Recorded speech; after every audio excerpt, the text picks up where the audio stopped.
Me mama kwaba eba nature servant aswe so. Idian and nepia at the pagagai. Emi se muni me dada. Ene de me kwana me nam. Ye wo no bebra ye mpa ho to mankyere mu. Ene ye da foforo kra. Ye be pa ho nyina to mankyere mu. Ise bi wo mu na se ohia bia. Na bomoden afre. Me pa cho ye nwanom mema ye ba mo so. Ye mema adwu. Ye de ne nya de ufa ye se de purposely for a man ko a. Ye food tirim wadwenim kufu nase. Eye ho adwuma. Emma watinka no so bosoro. Ne masade no se eswakrampa utimi di eye adwuma. Enti utimi no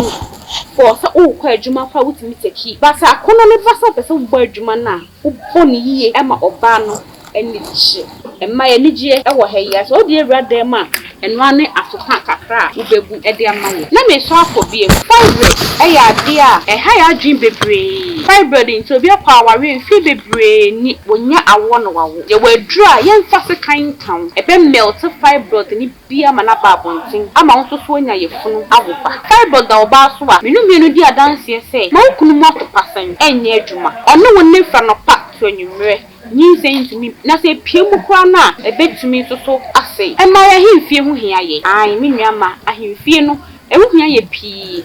so ohini ba ahimfie na sa ahimfie hu aye fi ana hoho ogbo ewro na sa ahimfie hu aye fi pani so beka so ba esima hu di usisi ohun abonten no na inside the under canoe ho no get ho no uyiyi ho niema e ho ntampe no wo twehwe esie e wo se ho ye kuma na ohini bo wura ho a pie no kra ye den ama no nti me nuama me wo mu so ye wo ho eno ane se obenunum di be hohoro eno ano no na so ohini bo wura ahimfie ho a niwe be fi ne chaw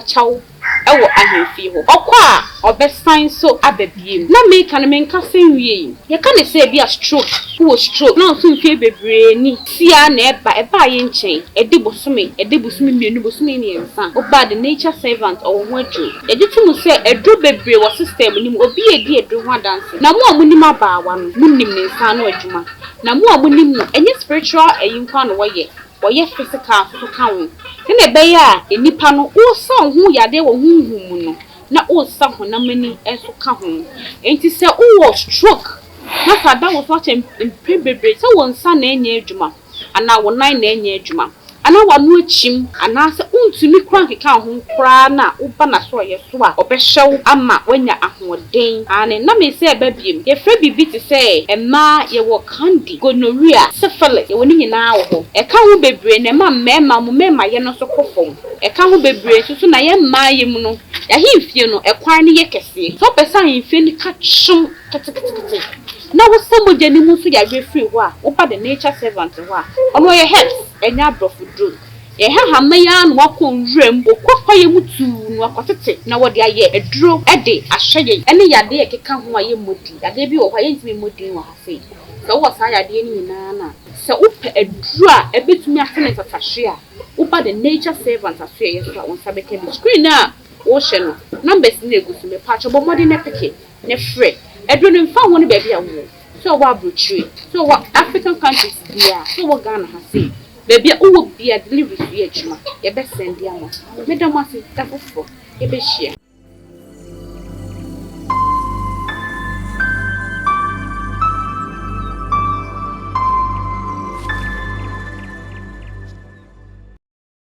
Midi e de Kwasi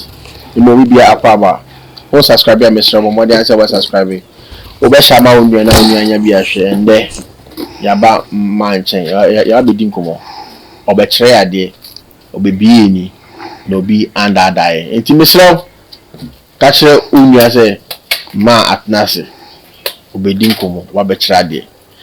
me se me be kono so na odi nchia a emu odin e de amamo na de wo bia no be de asom ma papa ma kwaba yeah and then you say ni mood no but chon abo so ejuma na I was say me dey ebe down ti you dey say o chi omuna that's it me cherished subscribers me na mo am share videos no na media directions na more testimonies banning in our so me share mo and so konson na responses am boy kakra one way or the other na mo ka ho bi na etimi ekwa bonten esre na obi so hu ya odi nidie ema yen osonya no ho nhyira kese pa na mesre de na no ema me nyina na mesre bi nso se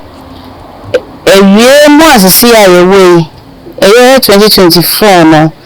enye afia ye ahoguno so sa enso ma obi hu bebre esanse yes many are called but few are chosen ya ka hu bi no ye be fam afri ugidi nko ade a wo be fam afri ti ma obi hu bebre se ni mu hu no fan ko si he enu akra na ehu chi ye ne enso ya da sorry madam ase Mase odamase nda na ehu chende so no ya da sorry emo obi we round emo obi enka bibia ya se ebe hu dabida ugidi se be fin kwan dia ube fin afesu na me kai mo ube ware ube engagement outdoor birthday party music video bibia we bia ye de camera twa bia no contact ya e be chama na ya edit kama bibi ka pebra ma ya yere fa ka ba Ghana ha bibia de ofre beba abochi potwa ticket mai beba the boss says so mugusu edi echi ebesi sisembre enye mo a ye ni honom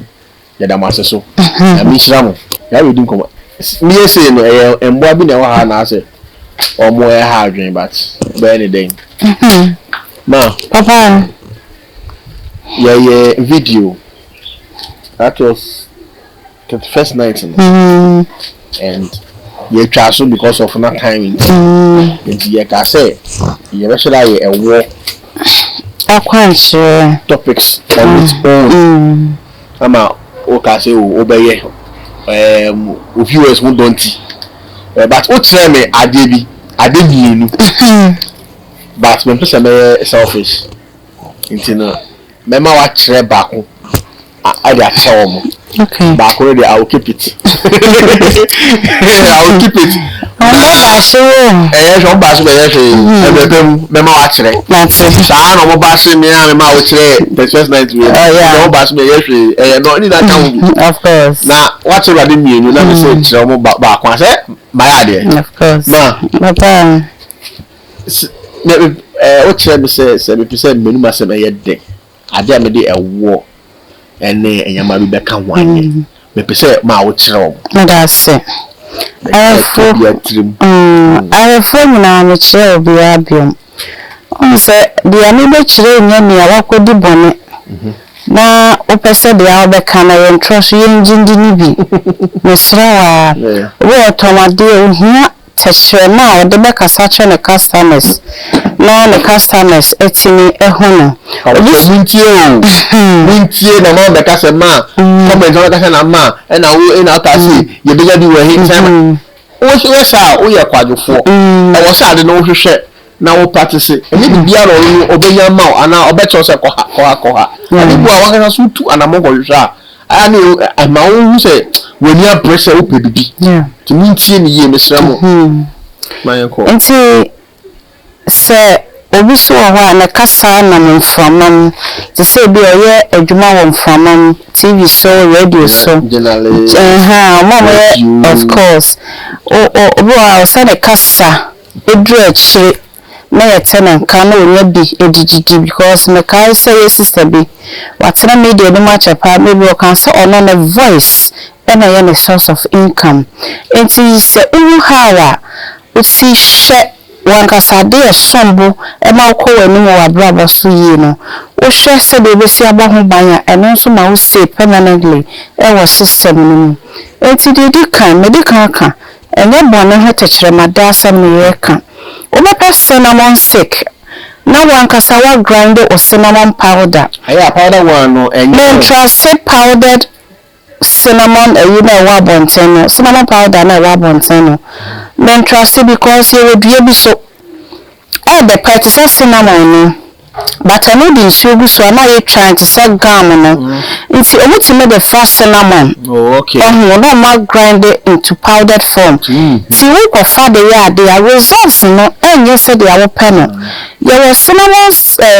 back Libya a fish Saudi Arabia and then I brought me I can see my 20 pen of masina very powerful and also you be cinnamon you ma do bebre but all we know is that the particular ones are one market na na yaka ye nimti no be cinnamon stick no wa ankasa woni e woni fa kwadro to ntem be bisa me say obaye me say grind it into powdered form want say auto blender she mu tu ketwa na ewo mu no o de ade be cinnamon stick na so na de guma be powder ma o de ya ma be powder na for the egu ade a efum esi ho na wakata so glass cap anas o de plastic kwa sa now they see ho nti you dey see ho a anytime bia na o pa bibia fie bi ho nya na bone enti na enti menchire na ma de nya na bone kwan so o kama ni hwe bu na ka kire bone enya na bone kwan so o se obi o ho a wo ye kwadufo wote wo na no fatiri mo den tie na kire ne nyansa wo fa bi ni ho adwen pa nya adwuma but o mo so wo ye forceful o preko wani na mbom o try so be bo wa na bibia be crop in enti ma no enye fully supportive a eno de oye be ye na ada be no person bi ba na kwa bre na oni dia ma me oye nya adwuma me ka no kra kire ba pani enti be pesa cinnamon powder no enti time bi a pesa oye no mostly your time a wundi no ko ti time a sorry fikete so first thing what the cinnamon powder no be pie now the kakra egu nsem obi catch us blow cinnamon powder into the air for activation of positivity. I catch on say was saying ye blow ye the wind energy ye been from to me echo or na be won kra echo so you speak forth on the cinnamon powder now what to afan from because and from na de echo the old person we no okagu cinnamon powder na so na what to from it right from there okwo a na papa de na the cinnamon powder na kakra gu ho na de owo honey Ghana de nya organic honey so be pe honey ye kama na o de afaso na techema ko na wo de kan no o de bia kan techema na o de abon paye na o di ko mu for some time ansa na obedidi a wo didi were one of the mystery behind honey and cinnamon stick and as a cinnamon powder very organic one. Secondly,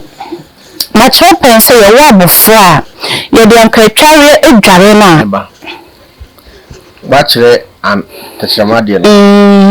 A 2 ways. Watch the back. Back on set. Much one to cry yesterday. And I watch it. The amateur watch it on as I win. The amateur the same thing. But it be a no super yet. Practically no or yeah in a practical form. Okay. What do you know you betro at all? Okay, of course. Oh, the crow. Say you are quite the bria fashion, a brew fool. What does say we brew fool? Yeah.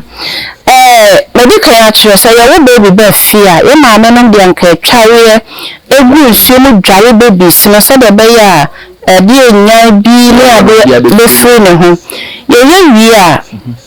akwala ni so de sanfo ne ho no etimi de ewo esom edware abofra no mane ye bisa no sa dentia ebi de yawdie na nyinsan akwala no obo ho awode odaso na nyinsan ne bae nyinsan ne ba wie no the experience nyina ya akosi da ode wo ye nti anije amma baby no mo akosi se oba asase so nti ye ma baby aduane bate de wo ka baby anu ye ma kire pen kwan atimi de baby ewo ma baby with line nso eno so nko nti opese o baby no or activating the happiness, no joy, and can expect it at the boss. I say, sure, only a drop of honey, and they grab a funny shoe. The lime, no, sir, after lime bath, no, what the honey and a big good shoe. Now, a fracker, and now they are some fruit out of funny from head to toe.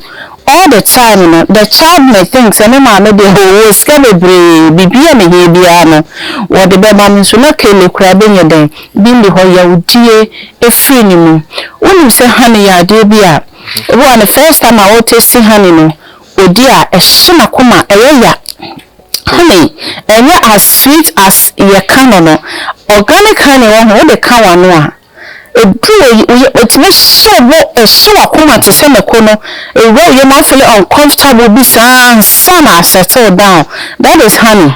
Nti ya obi bia wo hobia no edu ne ye form wi ano chechema no abeye de nti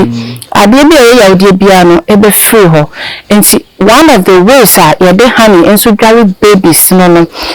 na wo pani so mature how are your foot and palm cleansing. Mentreda. Watch it. But I say you know the video. Okay, ma, who you be?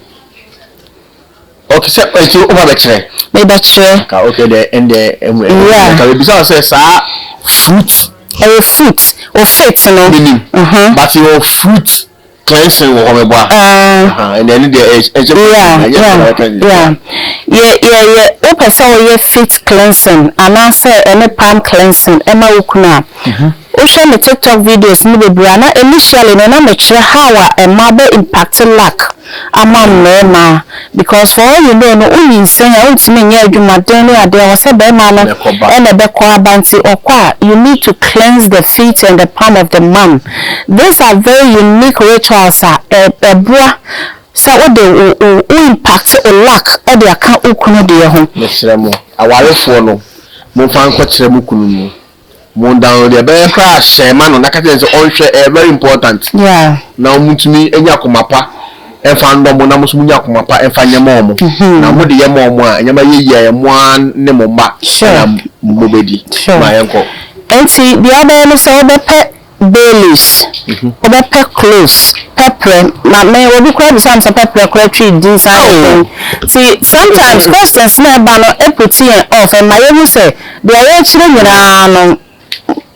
chief side and I'm say, say, close now in the tree, the close in chia, a tree now, pepper now, open the above the oba, ever mouth. Sure. I didn't want my own baby. She tells message in a banana reply. This is the reason because me and I remember a bush or your gasso. But say you mean say you do by you mean one more thing. One want to say more good results, so the uncomfortable results, positive results, basana. It can but when the questions become like about him and then see stone, I mean I don't sell them. Seashores. Over Baileys. What you say? Now what cinnamon sick. Pepper, Baileys, and a cinnamon stick. Now what raw organic honey. The same way cow crana the free at the mono, and you know be no crack because you're perceiving raw organic honey. And see, Ube Soki Sadene Siho, a woman come. Ube Soki Siho overnight. See, you couldn't feel Juma Benimo, did you were taking a last bath or dry year. Now the boa be Siho. Now, what catches all the sweat and pie at the amount but to make sure, sir, who could be aware, said this is what we want to do for him. Your dear, because you are going to impact something into his life. It will shine a well. Cinnamon, Edisika, you dear, Baileys, when you become like this, you attract positive spirit. And pepper no so you know eduhama etwene ma pebefie enti sawo ye ma okuna manenya we so ni we pese na ye ben ni ye bi ma but one your time a what sia wodi ne na ye sibo ni ma wasa ne na ni ne ko abo ba ku na wodi ne nsa akyere so enti ubedi kan ya hokro sa enti ubedi kan ya hokro ne nsa obo odi se ye me asemasi se oye me hokani nti adwuma no kwa na obre okobre na waba mentimi nkodi ti se wado de adom bi eye die lak bi kan me ho a mesra se mi kunu teme de no kan de ho woton ame nto adwuma na bi die no wo ye kra na wonye numonyam to ade bi a wo shima nkunu no ene na bebam wow and oye na bi baby na wo ma na ho so or man who says, I say, a normal pajama or your concert, you can attract it back. So, yes. And the bizarre say now, ma obi wo ma wayama nukuna enya skeri na obaya obayi lack na odama ucho lack free ne ho da bi ba go just atwa ya de back obetimi age because to send ya wokwa na de na nsunoma ebi wachi ama odi ya shen me sense wachi a asan sana te ultimate ne back na oyema na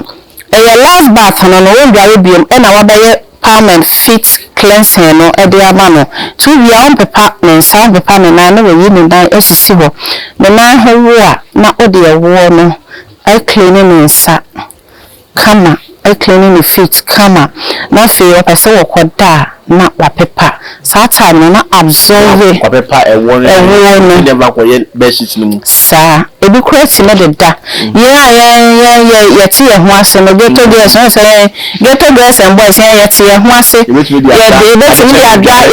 de so na ye best brothers what you say but obi wo ho be find uncomfortable ti obetimi apepa ense so odi issue eka na one thing is say opepa so esanya mind intino obi wo ho a say me de ba ye de ene me de begu nsuo no so the other option is say nsuo no de cleansing na no the honey no afra no the hoho palm no then the hoho no feet and believe you me this is also one of the special magics that is hidden and you be an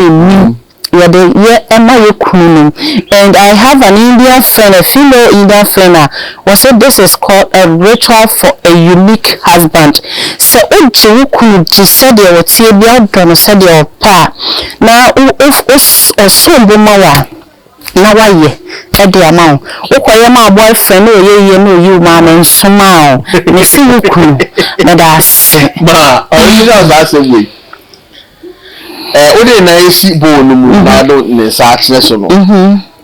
obesa se hwie we na busoki esi na ode hofo ana se obesa de gu ni obesa se obesa ode gu na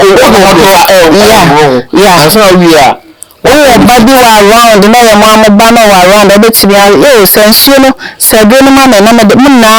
pray so it's like a family thing mo vampire ma papa daddy yes we na me sure sade bia do nsabe so bia na enye sure enye pam ade bia wo de na ebebeti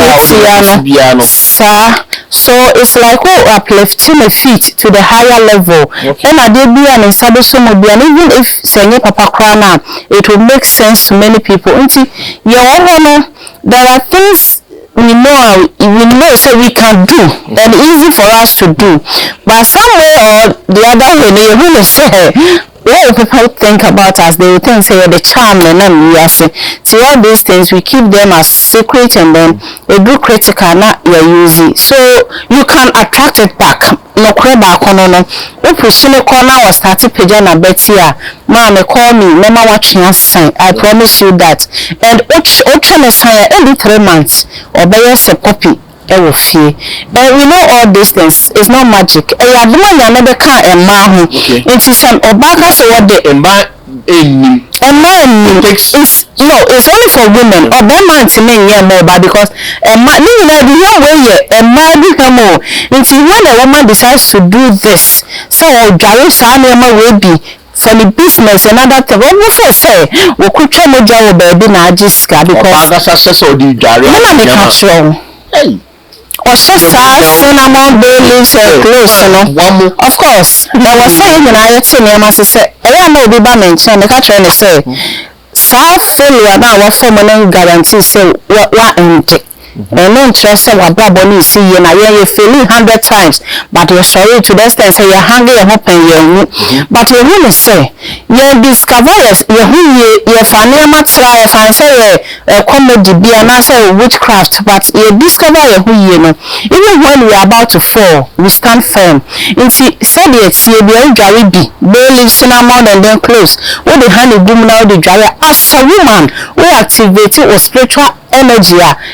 to come from under actually to the other people will start respecting you irrespective of wahofa they will respect you and then they will adore you what can cause some kind of be a dream say sabi what you say so I am now ena eye ema pantina Chinese suro oba Delilah so kan o se me ba suro nyame na yeden suro oba. God created us in a very unique way. Can you say we ma kra nyame ha wa mu yaten because ka kire bi adi ben what you say nti ye he ba nyame ba obi wo ne kunu nsa ne ne nan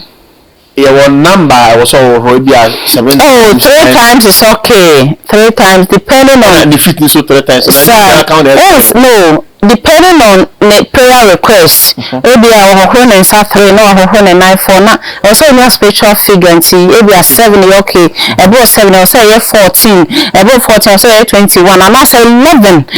very okay. It's dependent the number of some walk well pekasa to say me so that I don't have a think as I my so what I say and see so about the side I mean to me guarantee me say 7 will be okay for her maybe to me 11 or maybe 21 one per spiritual numbers. So 3 is a spiritual number, 7 is a spiritual number, 11 is a spiritual number, 21 is also a spiritual number. That's your church numbers yeah person ka wo che wo ade ba ko ka ona ya fa enkosi okay and tell them fair be say okay the person is and 4 I'm a person me chere fair wo ho. When you make a farm you plant something they do why you fool ho the food na why you do okay ebia waye body kakra banche kakra ebro kakra na phone ho no all of a sudden na dua bi ho ewo pie wo ho a cell phone enlase eba edua ewo pie phone ewo the beats no eba ye ewo ho a cell phone entire last. So we avoid obi be ye phone endi dabi na phone na say mostly na ewo pe kwayem nti so mo tell me we phone into say obi say one cent kwa phone nti ewo we plantation so to where be ade no nsuo bi a odi bebu form no first day kwa no part me dey wo so na odi apeti phone keke nyesa odi piti no baye na se asase no so keke na odi nsuo no egu from na asase by witness say you've offer an offering. Name control into details because you can't say you're into details abaye obi aso no wanyan nti you just give an offering to say no command this media no command at all yes farmers as say offering trust we hear phone sorry say by we phone to me the boom every phone to me the boom and from any location just assassin na other man nti that particular na the go you know they indicate say any man ha enye but they aka nyina be you can try this baby I offer honey offering with water every mother earth no ho assassin etwa esi ho ade obi a ho nyi you can try it anytime enye enye from to send dia chire die ni nyina be ye nti pa obe ye be kakra na adekona odua we do the same thing ho enye of course enye because ephobia we want them bia no enye na that's it yeah that's ma enye wa one the kase deep spiritual teachings and I no wahasi yenye na say that ye go deep na me find say last year they na agro this year they go deep into Israel to have that search wunua share subscribing button for something so and a bell no for some years video be atoma na wonsa etumi aka no first yeda mo say aha ene de mbesi medin e de Kwasi yeda mo say